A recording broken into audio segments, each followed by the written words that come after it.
A newlywed couple decided to take a romantic boat trip alone during their honeymoon, celebrating their new life together on the open sea. When a violent storm caught them off guard, their boat capsized, throwing them both into the churning waters. They vanished without a trace, leaving families devastated and search teams empty-handed. But 8 years later, a fisherman pulls something unexpected from the ocean depths, their clothes tangled in his fishing net. When authorities follow this shocking clue, what they discover on a remote island changes everything anyone believed about that fateful night. Subscribe to the channel, leave your like and comment from which part of the world you're watching, because now I'm going to tell you how all of this happened.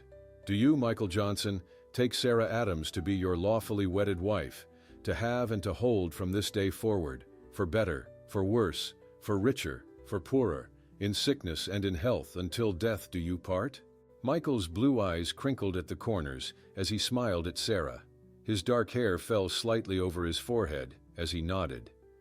I do, he said, his voice strong and clear inside the beautiful Ocean View Chapel in Bayshore, Florida. The chapel was filled with flowers and sunlight that streamed through the tall windows. Sarah looked up at Michael, her blonde hair flowing over her shoulders. Her white dress sparkled in the afternoon light. And do you, Sarah Adams, take Michael Johnson to be your lawfully wedded husband? I do, Sarah said, squeezing Michael's hands. In the front row, Sarah's mother wiped away tears. She had raised Sarah alone in their small hometown in Maine after Sarah's father died.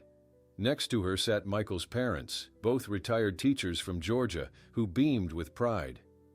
I now pronounce you husband and wife. You may kiss the bride. The small crowd cheered as Michael and Sarah shared their first kiss as a married couple. Later at the reception, Sarah found Michael by the punch bowl. Can you believe it? We're actually married, she said, her hazel eyes bright with happiness. Best decision I ever made, Michael replied, taking her hand. Mrs. Johnson. Sarah laughed. That sounds so strange. I'll have to practice saying it. Michael's best friend Dave tapped a spoon against his glass. A toast to the bridge designer and the art teacher. Two people who couldn't be more different but somehow fit together perfectly. That's us, Michael whispered to Sarah. You make beautiful things, and I make sure things don't fall down. 3 days later, Sarah and Michael arrived at Sunset Harbor Resort on Key Largo. Their honeymoon suite overlooked the ocean, with palm trees swaying in the gentle breeze. Look at this view, Sarah gasped, running to the balcony. It's even better than the pictures online. Michael joined her, wrapping his arms around her waist. 7 whole days of just us, the beach, and absolutely nothing to worry about. Sarah turned in his arms. What should we do first? How about we explore the beach, then have dinner at that seafood place we passed on the way in? Their first days of honeymoon passed in a happy blur. They walked along white sandy beaches, collecting shells and taking pictures. They watched the sun set over the ocean each evening, holding hands as the sky turned from blue to orange to purple. I'm sending this one to Mom, Sarah said, looking at a photo of them together with the sunset behind them. She'll be so jealous of this perfect weather. Send one to my parents too, Michael said. Dad's been texting me about the rain in Atlanta. On their second evening, they sat on beach towels watching the stars come out. Tell me something you've never told anyone, Sarah said, leaning her head on Michael's shoulder. Michael thought for a moment. I'm secretly afraid of failing people. That's why I triple-check all my bridge designs. You could never fail me, Sarah said. Your turn, Michael prompted. I'm afraid of the ocean, Sarah admitted. Or I was until I met you. My dad died in a fishing accident when I was 5, and I've been scared of deep water ever since. Michael squeezed her hand. That's why you hesitated about coming to Florida for the wedding. Sarah nodded. But I'm glad we did. It feels like I'm finally facing my fear. That night, they sent text messages to their families with pictures of their adventures and promises to bring back souvenirs. Tomorrow, let's do something exciting, Michael suggested as they got ready for bed. Something we'll remember forever. Like what? Sarah asked, brushing her hair. I don't know yet, Michael said, smiling. But I bet we'll find something perfect. Sarah put down her brush and joined him by the window, where the moonlight reflected on the calm ocean. "As long as we're together," she said, "everything will be perfect." Neither of them knew how those words would be tested, or how the peaceful sea they were admiring would change their lives forever. On the third morning of their honeymoon, Sarah woke up to sunlight streaming through the curtains of their room at Sunset Harbor Resort. She turned to find Michael already awake, looking at a brochure. "Good morning, beautiful," Michael said, kissing her forehead. "I found our adventure for today." Sarah sat up, rubbing sleep from her eyes. "What is it?" Michael held up the colorful brochure showing happy people on boats. "Captain Pete's Boat Rentals. We can rent our own boat and explore the ocean by ourselves. No tour guides, no other tourists, just us." Sarah bit her lip. Despite what she'd told Michael about facing her fears, the idea of being on a small boat made her stomach tighten. "I don't know. Are you sure it's safe?" "Absolutely," Michael assured her. "The guy at the front desk said the weather's perfect for boating today. Clear skies all day. Plus, they don't rent to people without giving safety instructions first." After breakfast, they walked hand in hand to Captain Pete's Boat Rentals, a small blue building near the resort's dock. Inside, a tanned older man with white hair greeted them. "Welcome to Captain Pete's. I'm Pete. You folks looking to rent a boat today?" "Yes, sir," Michael said. "Something simple we can handle ourselves." Captain Pete led them outside to the dock where several boats were tied up. "For beginners, I recommend the Daydreamer." He pointed to a 20-foot blue and white boat. "She's steady, easy to operate, and has a full tank of gas." "It's perfect," Michael said, already stepping toward it. Sarah hung back. "Are you sure the weather will stay nice? No chance of storms?" Captain Pete checked his phone. "Weather report shows clear skies all day. Not a cloud on the radar. You folks will be fine." After a 15-minute lesson on operating the boat and safety procedures, Captain Pete helped them load their backpack with water bottles, sandwiches, sunscreen, and their camera. "Stay within sight of land if you're not experienced," he advised as Michael started the engine, "and have her back by 6 o'clock. As they pulled away from the dock, Sarah gripped the side of the boat tightly. The Daydreamer bounced gently on small waves. "Relax," Michael said, putting his arm around her. "I've got this under control." After 30 minutes, Sarah began to enjoy herself. The morning sun warmed her skin, and the gentle rocking of the boat became soothing rather than frightening. "Look," she cried, pointing to where 3 dolphins jumped through the waves nearby. "Quick, get the camera." Michael took several photos of the dolphins, then handed the camera to Sarah. "Now take one of me driving the boat like a pro." Sarah laughed as she snapped pictures of Michael posing at the wheel. Then he took photos of her, trailing her fingers in the clear blue water. "This is the best day ever," Sarah said, stretching out on the seat and closing her eyes against the bright sun. They ate their sandwiches as they drifted, the engine turned off to enjoy the quiet. Michael checked his watch. "It's just past 12, he said. "We should probably start heading back soon." That's when Sarah noticed the change. The breeze, which had been gentle all morning, suddenly felt cooler. She opened her eyes and sat up straight. "Michael, look at the sky." In the distance, dark clouds were building. They hadn't been there minutes ago. "That's weird," Michael said, frowning. "The forecast said clear all day." He turned the key to restart the engine. It sputtered and coughed but wouldn't catch. "Come on," he muttered, trying again. The engine made a grinding noise, then fell silent. Sarah felt the first raindrop hit her arm. "Michael? It's okay," he said, not sounding convinced. "I can fix this." The wind picked up, rocking the boat more forcefully. The dark clouds moved toward them with alarming speed. Within minutes, they were surrounded by gray skies. "Try the radio," Sarah suggested, her voice tight with fear. Michael grabbed the radio, but all they heard was static. Rain began falling harder, driven sideways by the wind. "We're too far out," Michael shouted over the rising wind. "They can't hear us." The once gentle waves grew taller, lifting and dropping the Daydreamer like a toy. Sarah clutched Michael's arm as water splashed over the sides of the boat. "This isn't supposed to happen," she cried. "The weather report said, Her words were cut off as a massive wave lifted the small boat high, then slammed it down with terrible force. The daydreamer tipped dangerously to one side. Michael grabbed life jackets from under the seat. "Put this on now." Sarah's fingers trembled as she tried to fasten the straps. Another wave crashed over them, soaking them completely. And then it happened. A wave bigger than all the others hit them sideways. Sarah screamed as the world turned upside down, and the daydreamer flipped completely over. The cold water swallowed her whole. The world turned upside down as the massive wave flipped the daydreamer completely over. Sarah felt herself being torn away from the boat and plunged into the cold, dark water. Her lungs burned as she fought her way back to the surface, the life jacket helping her rise through the churning waves. "Michael!" she screamed when her head broke through, spitting out salt water. Rain lashed at her face as she spun around, searching desperately.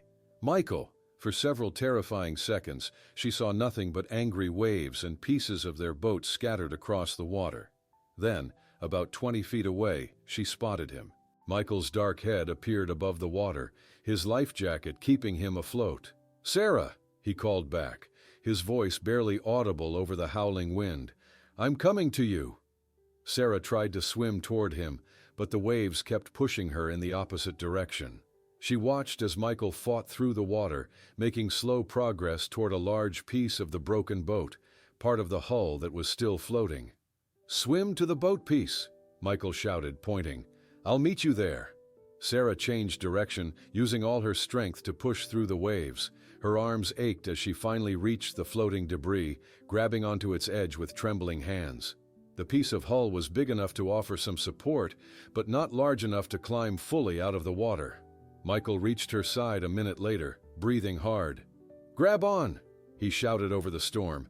"Get on top of it!" He pushed her upward, helping her climb onto the makeshift raft. Sarah scrambled up, then turned to reach for Michael. "Take my hand," she cried, extending her arm. Michael grabbed her hand, starting to pull himself up. That's when another massive wave crashed over them. Sarah felt Michael's fingers slip from hers as the wave hit. "Michael!" she screamed. When the water receded, Michael was several feet away again, being pulled farther by the current. "I'll find another way," he called, his voice growing fainter. "Stay on the raft." "No, come back." Sarah reached out helplessly as Michael disappeared beneath another wave. She waited for him to resurface, scanning the churning water. 1 minute passed, then 2. There was no sign of him. "Michael!" she screamed until her voice gave out. "Michael!" Only the storm answered her cries. As darkness fell, the storm continued to rage. Sarah clung to her piece of boat, shivering in her soaked clothes. Rain pounded her back as she searched the horizon for any sign of Michael or rescue. There was nothing but endless waves in every direction. "He's alive," she told herself, teeth chattering. "He has to be alive." Night brought new terrors. Without the sun, the ocean turned pitch black. Sarah couldn't see the waves before they hit her. Several times, she nearly lost her grip on the raft. She forced herself to stay awake, afraid she would be swept away if she fell asleep. Morning came with gray light and slightly calmer seas. The storm had passed, but Sarah's situation remained desperate. Her lips were cracked from salt water, her throat raw from calling Michael's name throughout the night. The sun rose higher, beating down on her without mercy. No land was visible in any direction. "Help!" she called weakly. "Someone help us!" Meanwhile, back at Sunset Harbor Resort, the front desk clerk was knocking on the door of the Johnsons' room. "Mr. and Mrs. Johnson?" he called. "Your boat rental was due back yesterday." When there was no answer, he used his master key to check the room. Finding it empty with all their belongings still there, he immediately called his manager. Within hours, the Coast Guard was notified. Captain Pete provided details about the daydreamer and the direction the couple had headed. "I don't understand," Captain Pete kept saying.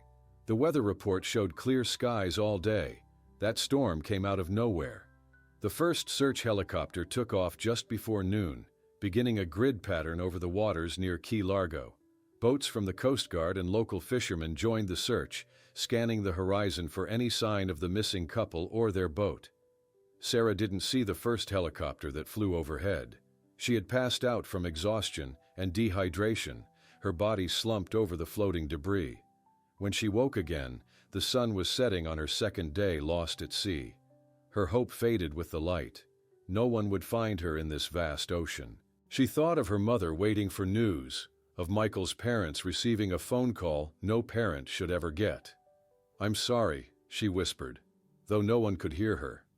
That night, as Sarah drifted in and out of consciousness, she felt the current changing.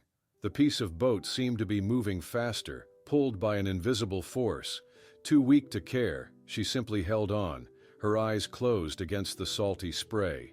She didn't see the small, rocky island taking shape in the darkness ahead of her. The current carried Sarah through the darkness, her unconscious body still clinging to the piece of wreckage. As dawn broke, the floating debris scraped against sand, jerking Sarah awake. Her swollen eyes opened to see something impossible. "Land. Land," she whispered, her voice cracked and barely audible. With the last of her strength, Sarah pushed herself off the makeshift raft and crawled onto the wet sand. Her arms trembled, barely able to support her weight after 2 days of clinging to the wreckage. "Michael," she called weakly, looking back at the ocean. "Michael, I found land." Only the sound of waves answered her. Sarah collapsed onto the beach, the warm sand against her cheek. She lay there for several minutes, gathering strength, before pushing herself up to sitting position. The island was small. Sarah could see clear across to the other side where more beach met the ocean. A cluster of palm trees stood in the center, surrounded by rocky areas that rose slightly higher than the beach. No buildings, no people, no signs of life except for a few birds circling overhead. "Hello?" Sarah called, louder this time.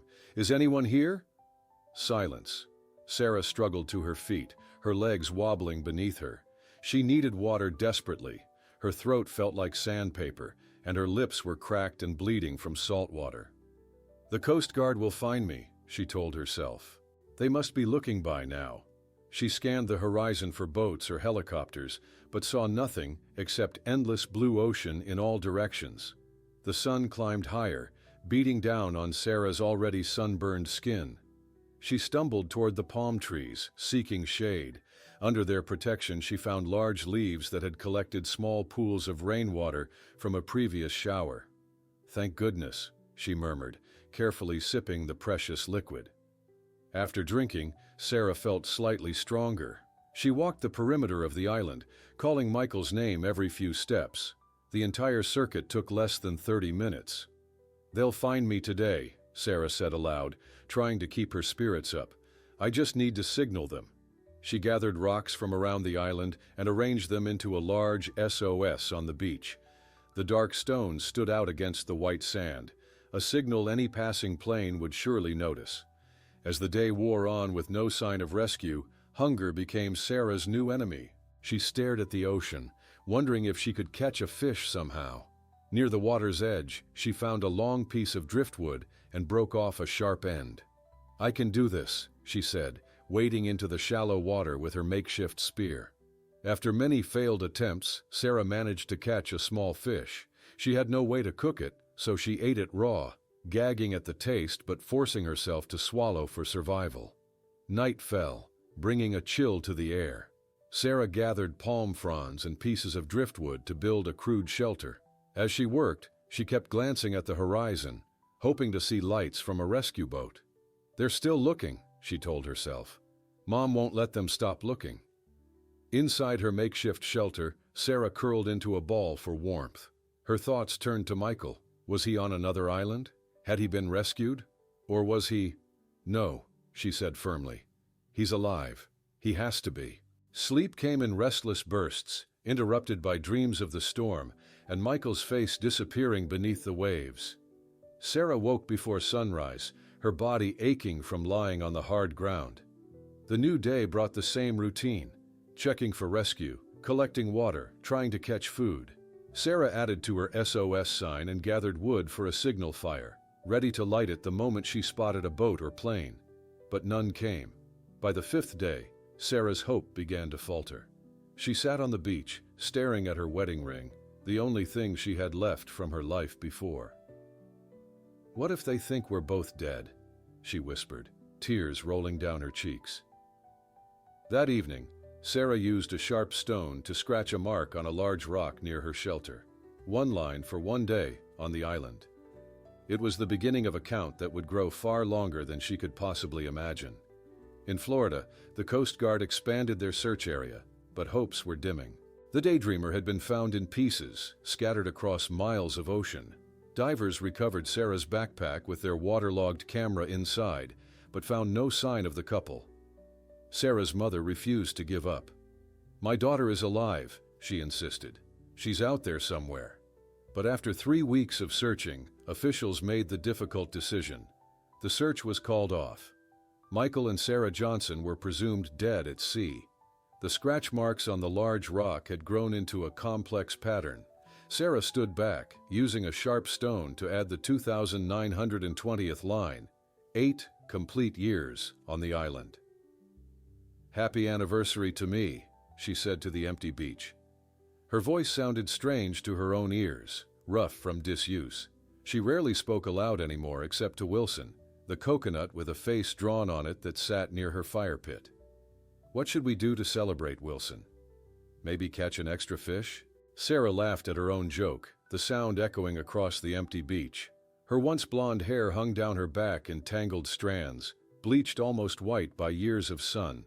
Her skin, once prone to sunburn, had darkened to a deep tan, weathered by exposure to the elements. She walked to the water's edge, catching her reflection in a tidal pool. Sometimes she barely recognized herself anymore. The young art teacher from Maine was gone, replaced by this wild-looking woman with hollow cheeks and watchful eyes. 8 years, she whispered, touching her wedding ring. It had grown loose on her thin finger, but she would never take it off. Sarah's daily routine had become second nature. She woke with the sun and checked her water collectors, large leaves and hollowed coconut shells positioned to catch rain. Next, she tended to her small garden of edible plants she'd discovered growing wild and had carefully transplanted near her shelter. Her home had evolved from the first crude structure into something more permanent, a sturdy hut built from driftwood and palm fronds that had withstood several hurricane seasons. Inside, she kept her few possessions, a collection of useful shells and stones, fishing tools made from wood and bone, and a bed of soft, dried grasses. "Breakfast time," she announced to Wilson as she expertly speared a fish in the shallow water. Over the years, Sarah had mastered many survival skills.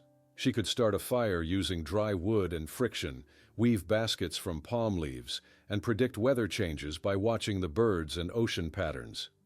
Her clothing had long ago disintegrated, replaced by coverings woven from plant fibers.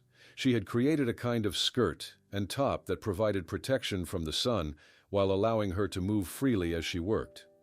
After eating, Sarah walked to the highest point on the island, a rocky outcropping that gave her a view in all directions. Early in her time here, she had spent hours each day watching for ships or planes.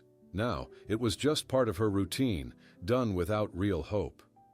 "Nothing today," she told Wilson when she returned to her camp, "just like yesterday." To keep her mind active, Sarah drew pictures in the sand, sang songs she remembered, and recited books from memory. Sometimes she would act out conversations between characters from her favorite stories, playing all the parts herself. "Wilson, do you remember that book about the man on the island who found a footprint? What was it called?" She paused as if waiting for an answer. "Robinson Crusoe, that's it. Funny how I relate to different parts now than when I read it in school." At night, when loneliness pressed in most heavily, Sarah would look at her wedding ring and talk to Michael as if he could hear her. "I saw a new kind of bird today," she would say. "It had blue-green wings and made a sound like someone laughing." Sometimes she cried herself to sleep, the weight of isolation crushing her spirit.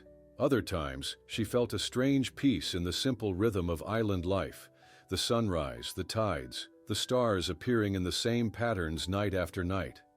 Meanwhile, in Maine, Sarah's mother placed flowers on the beach, marking another year since the disappearance. Though most people had forgotten the tragedy, she held on to hope. "My Sarah is out there," she would tell anyone who would listen. A mother would know if her child was gone. In Arizona, Michael's parents rarely spoke of their loss. They had moved from Georgia, unable to live near any ocean after what happened. Their home had no pictures of boats, no seashells, nothing to remind them of water. The pain remained too deep. On the island, Sarah added shells to her SOS sign, making it larger each year in case someone flew overhead. She maintained signal fires ready to light at a moment's notice. Despite everything, some part of her refused to give up completely. "Tomorrow's another day," she told Wilson as darkness fell. "Maybe tomorrow will be different." Sarah sat on the beach watching the sunset, marking 5 complete years on the island. The sky turned from orange to deep purple as darkness fell.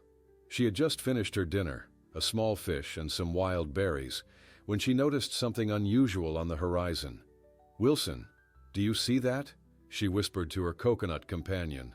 A strange glow appeared where the sun had set. At first, Sarah thought it might be a boat's lights, and her heart raced with hope. But as the glow grew stronger, she realized it was coming from the full moon rising, larger and brighter than she had ever seen it.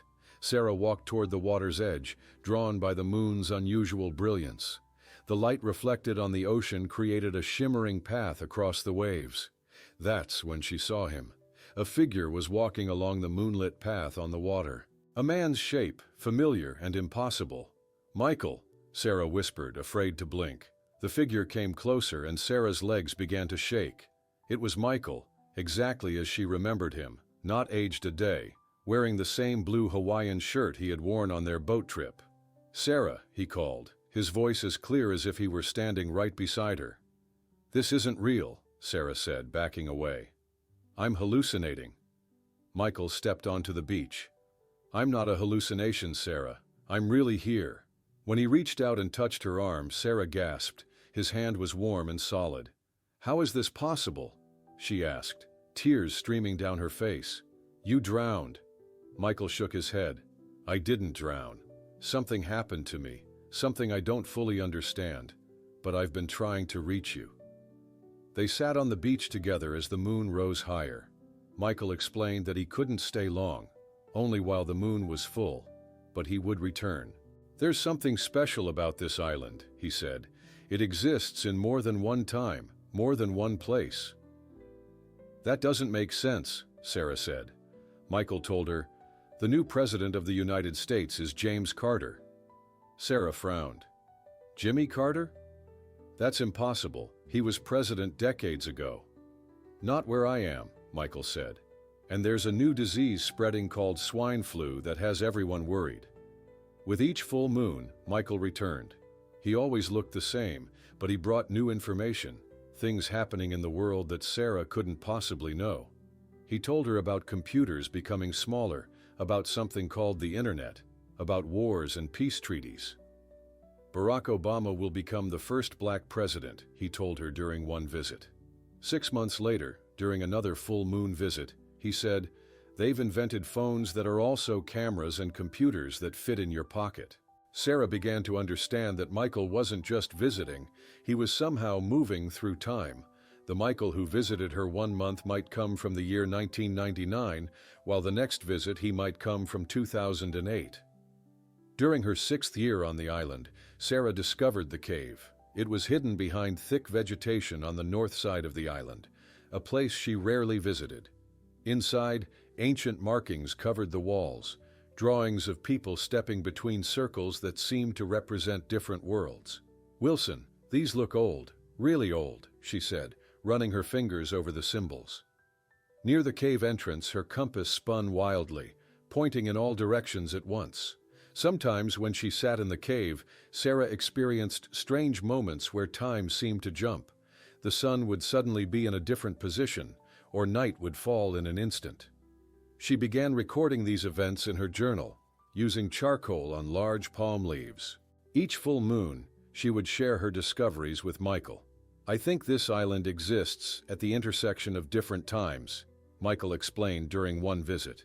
"The barrier between past, present, and future is thin here, especially during full moons." He showed her his own discoveries, equations and theories he had been working on with scientists in his time. "I'm trying to find a way to bring you back with me," he said, "or for me to stay here permanently." As the years passed, Sarah became convinced that the island wasn't just a physical place. It existed somehow outside normal time. The cave seemed to be the center of this strange phenomenon, the place where the barrier between times was thinnest. "Will I ever get off this island?" Sarah asked during one of Michael's visits. "Yes," he said confidently. "I've seen it. You will be rescued." "When?" Michael smiled. "I can't tell you exactly, but when it happens, remember that time isn't what we think it is. The island has shown us that." As he faded with the setting moon, Michael called out, "Look for me when the barrier thins. I'll find a way to reach you permanently."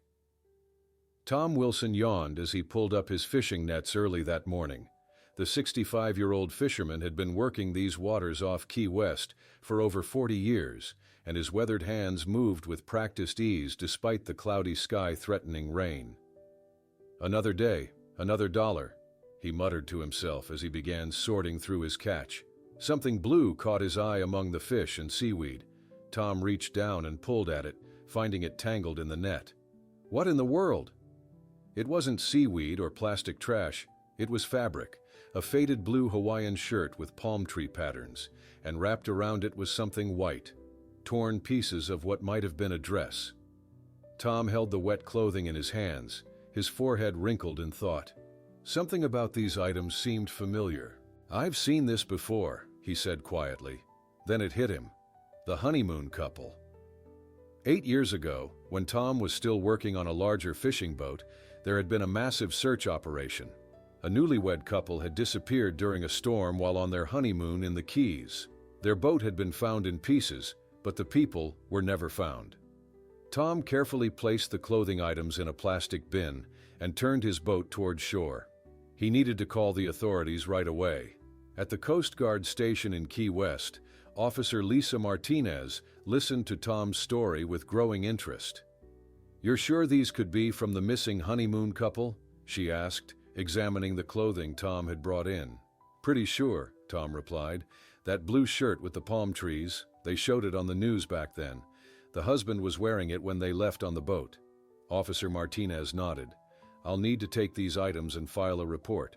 "Can you show us exactly where you found them?" Tom pointed to a spot on the map. "Right about here. It's an area with strong currents. These could have been trapped underwater for years and just now got loose." Within hours, the discovery had reached Coast Guard Commander James Perkins, who had been involved in the original search 8 years ago. "The Johnson case," he said, looking at the clothing. "I remember it well. Such a sad story." "Should we reopen the search, sir?" Officer Martinez asked. Commander Perkins hesitated. "After 8 years? It would be a long shot." "But we have new evidence," Martinez pressed, "and we never found bodies." After consideration, Commander Perkins made his decision. "Prepare 2 helicopters and a rescue boat. We'll focus on the area around where these items were found, especially checking any small islands in the vicinity." The next day, 3 Coast Guard vessels and 2 helicopters began searching the waters near where Tom had found the clothing. The search area focused on a 30-mile radius that included several tiny islands too small to appear on standard maps. In one of the helicopters, pilot Ryan Cooper scanned the ocean below through his sunglasses. "Nothing but water so far," he reported over the radio. "Wait, I see something on that small island at 2 o'clock. Ryan lowered the helicopter for a better look at the tiny patch of land. "I've got what looks like an SOS sign made of rocks on the beach, and there's some kind of structure. Looks like a shelter." "Any sign of people?" Commander Perkins asked over the radio. "Not yet," Ryan replied, circling lower. "Wait, someone's coming out of the shelter. I can see a person waving." 3 hours later, a rescue team reached the island. They found a thin, weathered woman with long, matted hair, bleached almost white by the sun. Her skin was deeply tanned, and she wore clothing made from woven plant fibers. When the rescuers approached, the woman fell to her knees, overcome with emotion. "Are you Sarah Johnson?" one rescuer asked gently. The woman nodded, tears streaming down her face. When she tried to speak, her voice came out as a raspy whisper, as if she'd forgotten how to use it. 8 years, she managed to say. "I've been here 8 years.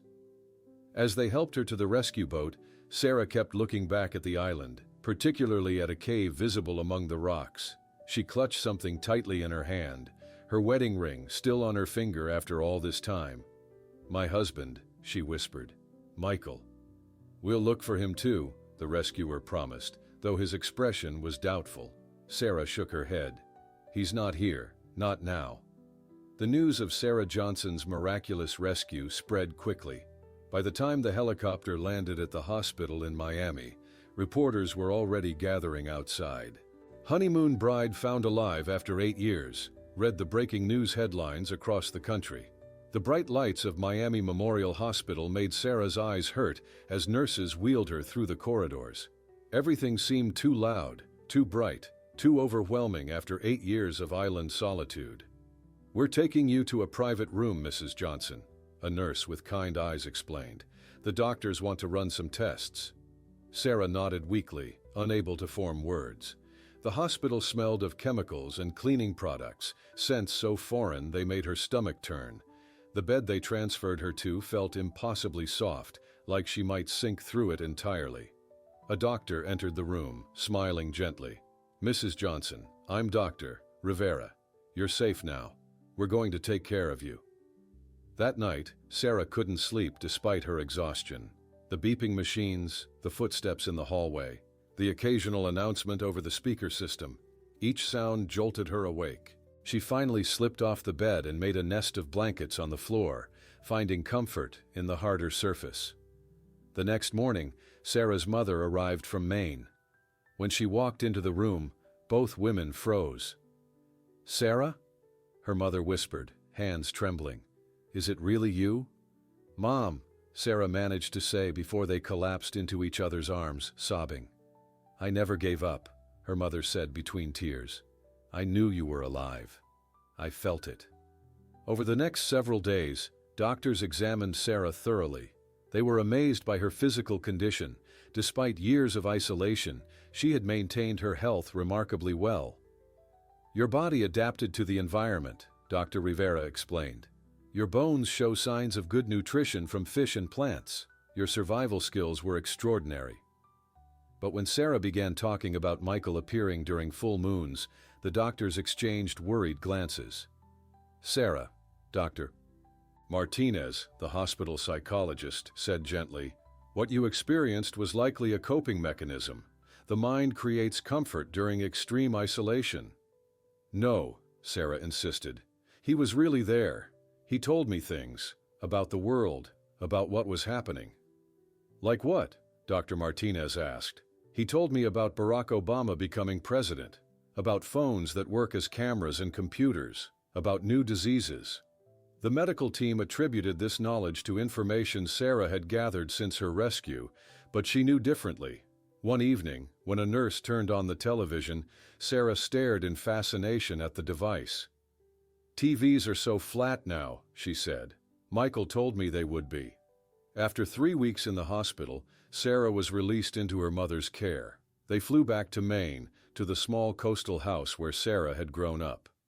"I've kept your room exactly the same," her mother said as they entered the familiar house. Sarah stood in the doorway of her childhood bedroom, overwhelmed by memories. Posters on the walls, art supplies on the desk, books she had loved.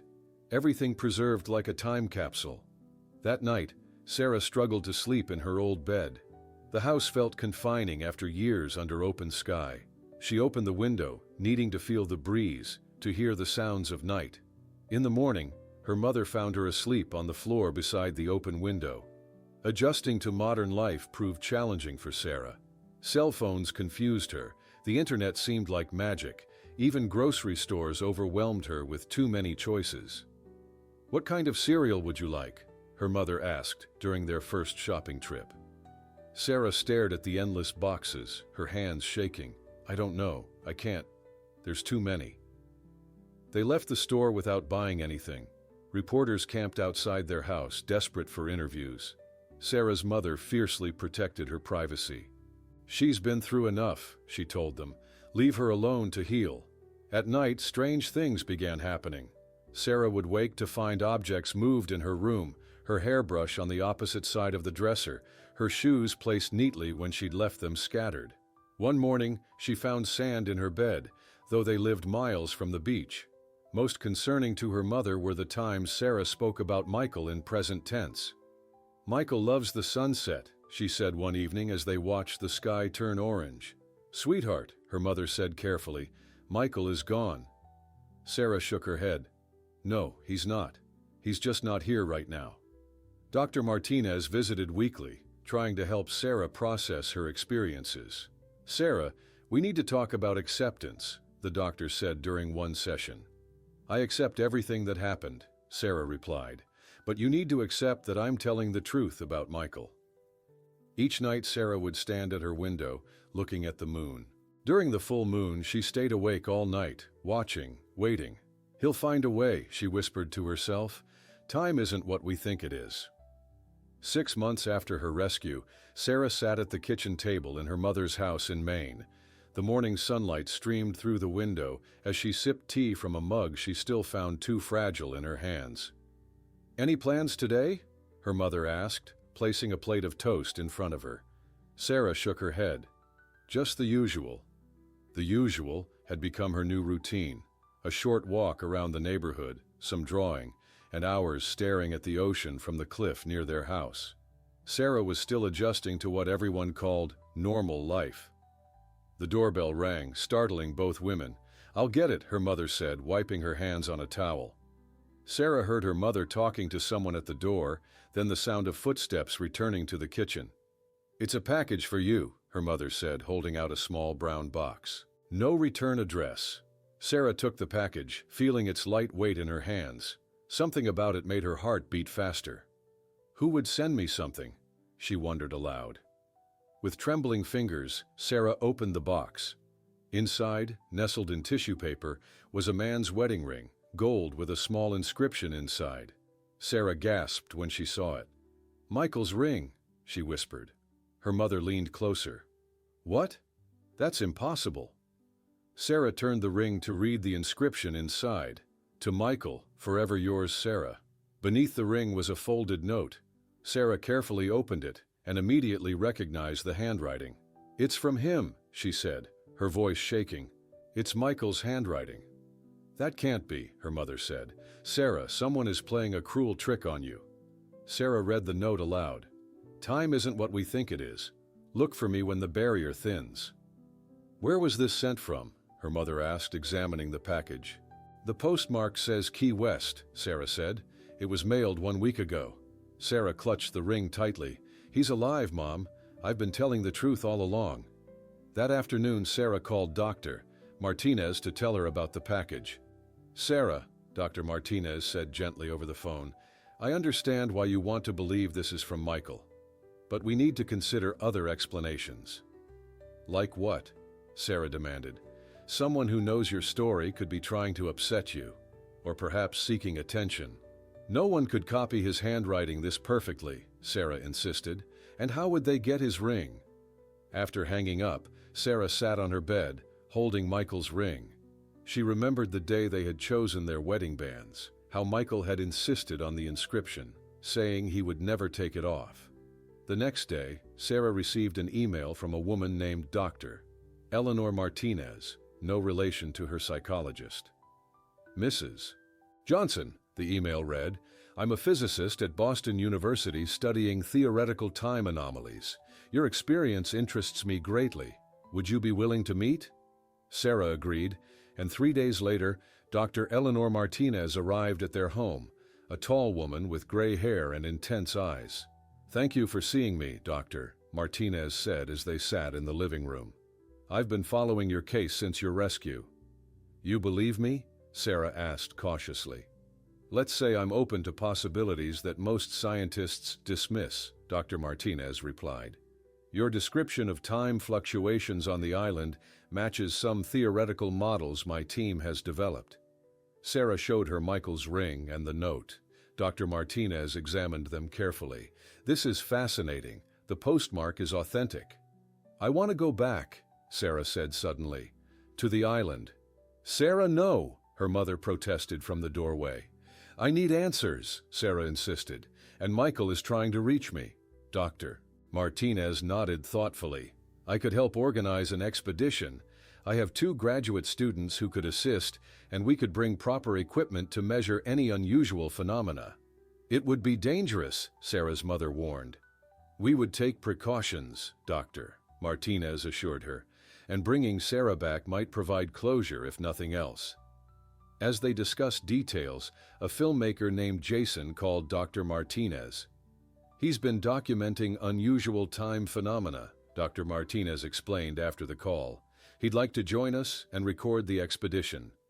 Sarah looked at the ring in her palm, then at the calendar on the wall. The next full moon was in 2 weeks. That's when we need to go, she said. During the full moon. Her mother took her hand. Sarah, please don't do this. I just got you back. Sarah squeezed her mother's hand. I have to know the truth, Mom. I have to find Michael. The small boat approached the tiny island as the sun began to set. Sarah stood at the bow, her heart pounding as the familiar shoreline came into view. 6 people were on board: Sarah, Dr. Eleanor Martinez, her 2 graduate students Emma and Kyle, the filmmaker Jason with his camera equipment, and Tom Wilson, the fisherman who had found the clothing that led to Sarah's rescue. There it is, Sarah said, pointing to the beach. That's where I lived for 8 years. Jason lifted his camera, filming her reaction. How does it feel to see it again? Like coming home and visiting a nightmare at the same time, Sarah answered. As they neared the shore, strange things began happening. Emma's compass started spinning wildly. Dr. Martinez, look at this, she called, holding up the compass. Kyle checked the GPS device. This can't be right. According to this, we're in the middle of the Atlantic Ocean. The equipment is malfunctioning, Dr. Martinez said, checking her own instruments. Just like Sarah described. Tom steered the boat to the beach, and they began unloading their equipment. Jason set up lights as darkness fell, illuminating their makeshift camp. My shelter was over there, Sarah said, pointing to a spot near the palm trees. And the cave is behind those rocks. Dr. Martinez looked at her watch and frowned. That's odd. My watch is running backward. The others checked their own watches and phones. Each showed a different time, some moving forward rapidly, others running in reverse. It's starting, Sarah whispered. The island is affecting time. As the full moon rose over the horizon, bigger and brighter than any of them had ever seen, Sarah led the group toward the cave. Be careful, she warned. The ground gets uneven here. The cave entrance was partially hidden behind thick vegetation. Sarah pushed aside the leaves, revealing the dark opening. I need a flashlight, she said. Kyle handed her a powerful flashlight, and Sarah led them inside. The beam illuminated ancient markings on the walls, symbols showing human figures moving between circular shapes. These drawings, Dr. Martinez said, touching them gently. They're incredibly old, yet the style doesn't match any known ancient civilization. Look here, Emma called, pointing her light at a section of wall. These marks are different, newer. Sarah moved closer. Michael made those. That's his handwriting. The scratches formed equations and diagrams, along with words: frequency resonance, temporal displacement, and full moon equals thinnest point. Dr. Martinez studied the equations with growing excitement. These are advanced physics calculations. Some I recognize from Einstein's work on relativity, but others are beyond current scientific understanding. Jason filmed everything, his camera capturing the symbols and equations. This is incredible, he said. As they explored deeper into the cave, the air began to feel different, heavier, somehow vibrating with energy. The temperature is dropping rapidly, Kyle noted, checking a thermometer. It's fallen 10 degrees in the last 5 minutes. Everyone, come back to the entrance, Sarah called suddenly. It's almost time. They gathered at the cave's opening.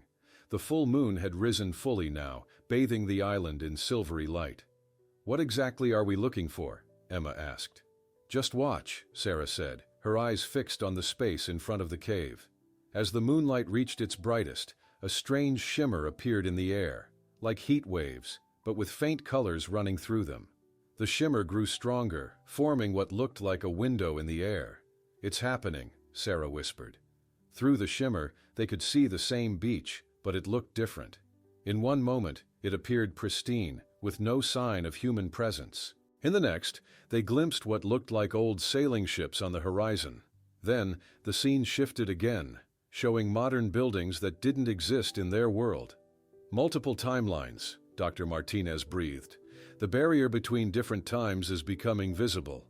As they watched in amazement, a figure appeared on the other side of the shimmer, a man with dark hair wearing a blue Hawaiian shirt. He reached out his hand toward them. "Michael!" Sarah cried, moving toward the shimmer. "Sarah!" Michael called, his voice sounding distant yet clear. "I've been trying to reach you for years." Jason kept filming as Sarah approached the shimmering barrier. Michael's hand extended through it, reaching for her. "The barrier between times is thinnest now," Michael explained. "I didn't drown that day. I was pulled through a rift in time." "How is this possible?" Dr. Martinez asked, her scientific mind struggling to process what she was seeing. "This island exists at an intersection of multiple timelines," Michael said. "I've been working with scientists in my timeline to understand it and find a way back to Sarah." Sarah stood at the edge of the shimmer, her hand almost touching Michael's. "If you come through, there's no guarantee you can return," Michael warned, "but we could be together again." Sarah turned to look at the others, her decision clear in her eyes. "Tell my mother I love her," she said. As Sarah reached for Michael's hand, Jason captured every moment on camera, evidence of something that would challenge humanity's understanding of time and space forever.